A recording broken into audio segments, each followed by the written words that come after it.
ओम नमः शिवाय। दोस्तों, महाकाल की कृपा आप सबके ऊपर बरसती रहे, इसी कामना के साथ आज का जो वीडियो है वो मैं शुरू कर रही हूँ। दोस्तों, इस चैनल पर आपको मिलेंगे पूजा पाठ, व्रत, त्योहार से संबंधित सारी जानकारी। तो अगर आप लोग पूजा पाठ से जुड़ना चाहते हैं तो इस चैनल को सब्सक्राइब जरूर कर लीजिए। दोस्तों, आज के वीडियो में मैं आपके ही कुछ प्रश्नों का जवाब जो है वो वीडियो के माध्यम से देना चाहती हूँ।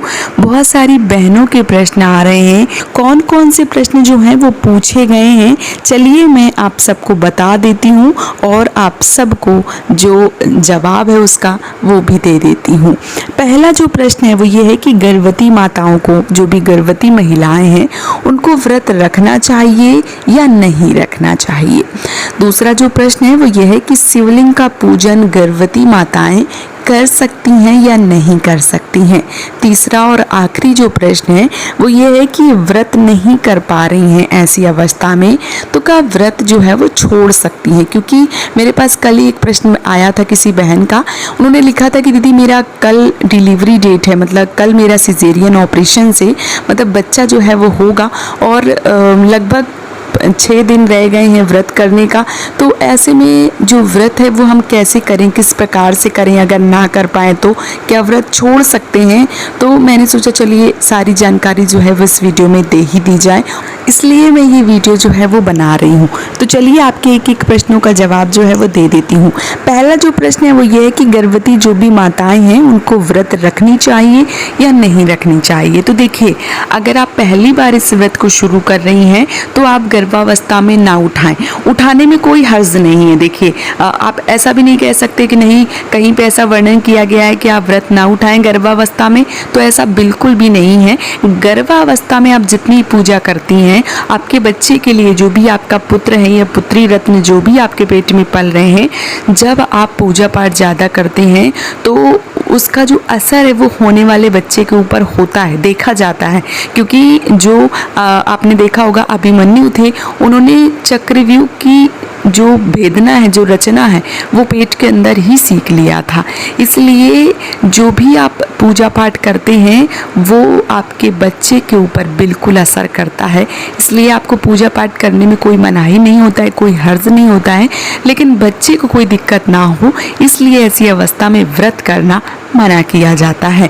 अगर आप पहली बार इस व्रत को उठाना चाहती हैं तो गर्भावस्था में ना उठाएं, लेकिन अगर आप इस व्रत को करती चली आ रही हैं, 1-2 साल हो चुके हैं और ऐसे में आप इस वर्ष जो है वो गर्भावस्था में आ चुकी हैं और आप सोच रही हैं कि अब व्रत करें कि ना करें, तो आप व्रत यकीनन करें, आप व्रत ना छोड़ें। क्योंकि आपने व्रत उठा लिया है, बार बार व्रत छोड़ना उठाना ये सब चीज़ें अच्छी नहीं होती हैं, इसलिए आपको व्रत करना चाहिए। लेकिन आप फलाहार करके इस व्रत को कर सकती हैं। मान लीजिए कि फल फ्रूट खा सकती हैं, नारियल पानी वगैरह पी सकती हैं, दूध वगैरह पी सकती हैं। इस प्रकार से इस व्रत को किया जा सकता है, इसमें कोई दिक्कत जो है वो नहीं होती है।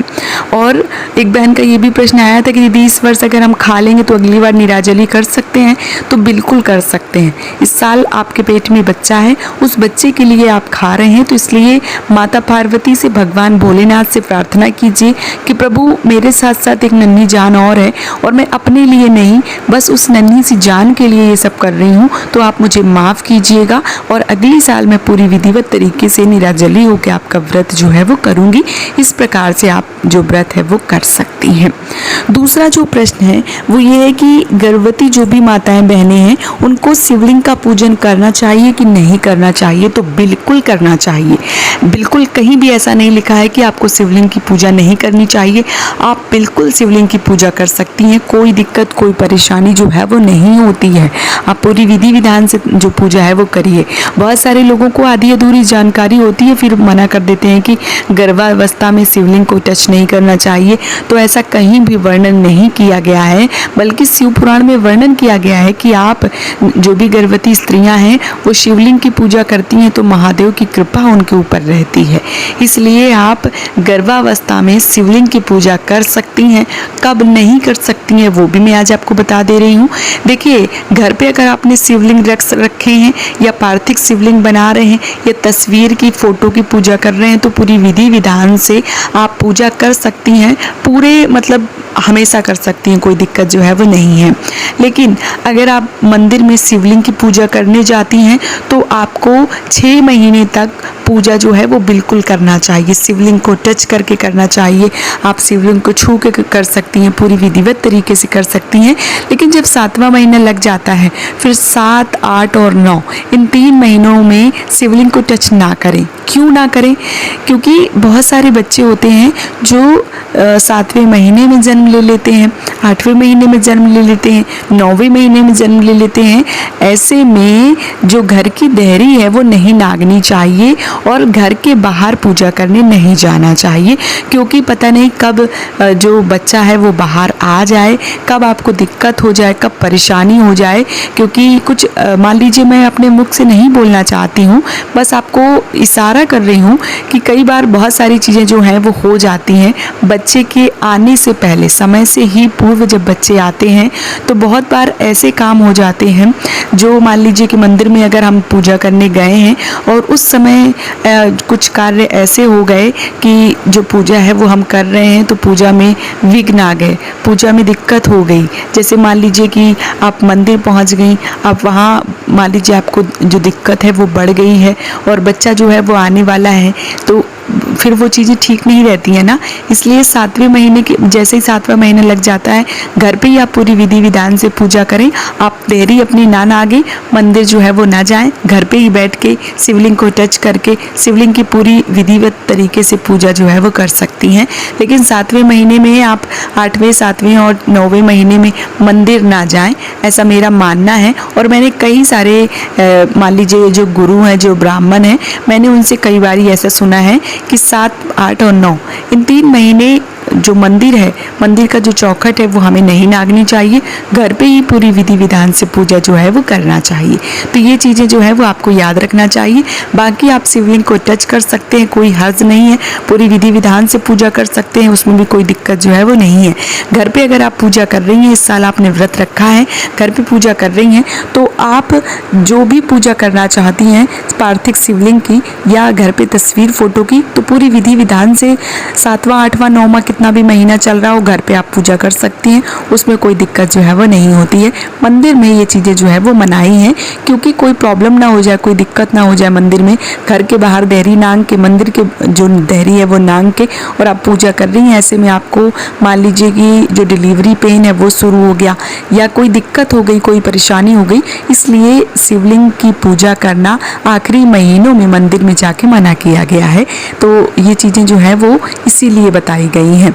आखिरी जो प्रश्न है वो ये है कि इस वर्ष मान लीजिए व्रत नहीं कर पा रहे हैं या व्रत कर ही नहीं पा रही हैं, तो ऐसे में क्या करें? तो देखिए, अभी मैं यहाँ पे गर्भावस्था की बात कर रही हूँ, तो जो भी बहनें जिनको बहुत सारी दिक्कत हो रही है, व्रत नहीं कर पा रही हैं या किसी कारण बस यही लास्ट महीना चल रहा है, बच्चा आने वाला है, या बहुत सारी बहनों का मान लीजिए कि उसी दिन डेट होगा, इज़र होगा, बच्चा बाहर आएगा, या बहुत सारी बहनें जिनका 2, 4, 5 दिन होगा, या बहुत सारी बहनें जिनका 1, 2 दिन बाद ही डिलीवरी हो जाएगा। ऐसी बहनें व्रत नहीं कर पा रही हैं तो कोई दिक्कत नहीं है, महादेव से आप उनसे क्षमा याचना कीजिए, आप उनसे भूल चूक के लिए क्षमा मांगिए कि हे प्रभु, ऐसी कंडीशन है, ऐसी दिक्कत है, ऐसी परेशानी है, ऐसे में व्रत नहीं कर पा रही हूँ, तो आप मुझे माफ़ कीजिए। अगली साल मैं पूरी विधि विधान से इस व्रत को उठाऊंगी और करूंगी, ऐसी भगवान से प्रार्थना कीजिए और आप क्षमा मांग के इस व्रत को छोड़ सकती हैं और अगली साल इस व्रत को उठा सकती हैं। लेकिन कब? वैसे हमारे बड़े बुजुर्ग कहते हैं कि एक बार इस व्रत को धारण किया जाता है, फिर मरते दम तक, जब तक प्राण हैं तब तक इस व्रत को किया जाता है। लेकिन जब स्थिति बहुत ज़्यादा गंभीर हो, आप व्रत नहीं कर पा रही हैं, जब मान लीजिए शरीर में कोई चेत ही नहीं है, शरीर साथ ही नहीं दे रहा है, तो ऐसे में आप व्रत छोड़ सकती हैं। जब कंडीशन बहुत ख़राब है तो ऐसे में आप व्रत छोड़ दें और अगली साल पूरी विधि विधान से इस व्रत को करें, इस पूजा को करें और महादेव का जो व्रत है वो पूरी विधि विधान से करें। तो ये आपके प्रश्नों के जवाब हैं। उम्मीद करती हूँ कि आपको आपको सारे प्रश्नों के जवाब बहुत ही अच्छे से मिल गए होंगे। अगर आपको मेरा वीडियो पसंद आ रहा है तो मुझे सपोर्ट ज़रूर कीजिए इस चैनल को सब्सक्राइब करके, और अगर वीडियो पसंद आ रहा है तो कमेंट ज़रूर कीजिए। मुझे आप सबके कमेंट पढ़ना बहुत अच्छा लगता है, तो कमेंट ज़रूर कीजिए। आने वाली हरतालिका तीज व्रत के लिए आप सभी माताओं बहनों को ढेर सारी शुभकामनाएं। महादेव की कृपा आप सबके ऊपर बनी रहे, यही कामना करती हूँ। और इसी कामना के साथ आज का जो वीडियो है वो मैं समाप्त करती हूँ। जय माता दी दोस्तों।